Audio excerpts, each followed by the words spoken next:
okay.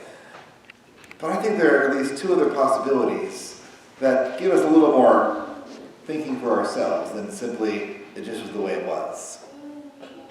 And the first is their lack of imagination. They don't have a concept of resurrection. They don't have an idea that Jesus could be risen, and so they don't look for one. They don't recognize Jesus because the idea that he could be among them, that he could be on the road, that he could be alive is simply beyond their comprehension, beyond their imagination. They simply don't have the capacity to even dream of such good news. If you had told it to them, they would laugh it off. They don't look for Jesus, and therefore they don't see him. This one, I think, could easily apply to us. We sometimes don't look for Jesus. And I remember to look for the Jesus among us, and we miss Christ in his glory. I think that's true sometimes in our lives when we need Christ's presence, and moments of grief and sorrow, even periods of great joy. We get distracted.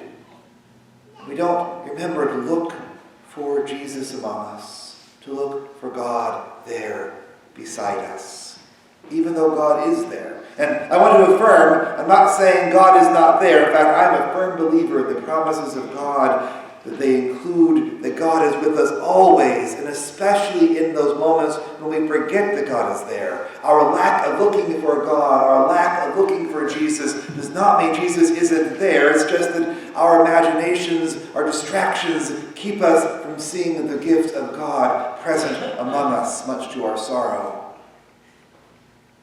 But I do think sometimes our lack of imaginations and our lack of looking does keep us from looking and seeing the God who is already there. I also think sometimes this might keep us from seeing Jesus in those around us. I'm thinking now of that famous text in Matthew where Jesus says that he is in the least of these. Sometimes we think about that. I think you all in the congregation we are good at remembering to care for others, but sometimes we're humans and we forget. We forget to look for Jesus in those around us, and our lack of imagination keeps us from seeing him. We don't see him in the homeless person on the street. We don't see him in the immigrant here seeking asylum or crossing illegally. We don't see him in the LGBT person seeking love, or the person with a mental illness seeking understanding. Sometimes our lack of imagination keeps us from seeing Jesus in the least of these, in the kids' guest home. And we don't see the Jesus who was there and we could have served. Jesus is there. The ones we're called to love are there. And it's up to us to increase our imagination to see him, to see them. The other barrier the disciples face, though, isn't lack of imagination, but simply doubt. And friends, doubt is in the Bible. There's a great phrase, I forgot to look it up where it's from, but Jesus asks a person, do you believe? And he says, Lord, I believe, help my unbelief. Because doubt's a part of being human too. Questioning is a part of being human. And we can't ever fully get away from it. Certainly these two disciples had their doubts. They tell us in the story, they had heard the report from the tomb. They had heard the message of the women who had gone and seen angels there. And the women come and say, hey, we saw angels. And the disciples, including these two, say it's silly. Actually, they don't say it's silly. They say it's something else that I can't say from the pulpit. That's the Greek. But the point is, they don't believe it. They question it. And part of it is, like the lack of imagination, it is so outside their comfort zone, so outside the realm of knowledge and life as they have lived it, that they can't even begin to fathom that it could be true. But they doubt. They question. That may even be why Jesus appears to them on the road. That he might have the time, those several hours, to help them unpack and see the Scriptures, to help them begin to understand what they couldn't understand, to help them to begin to comprehend the incomprehensible, to help their unbelief. Friends, I suspect we have moments like that too.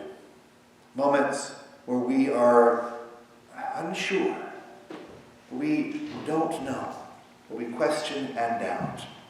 And don't hear me saying it's never okay to question and doubt. Questions are okay. Questions are good. Questions help us to seek answers.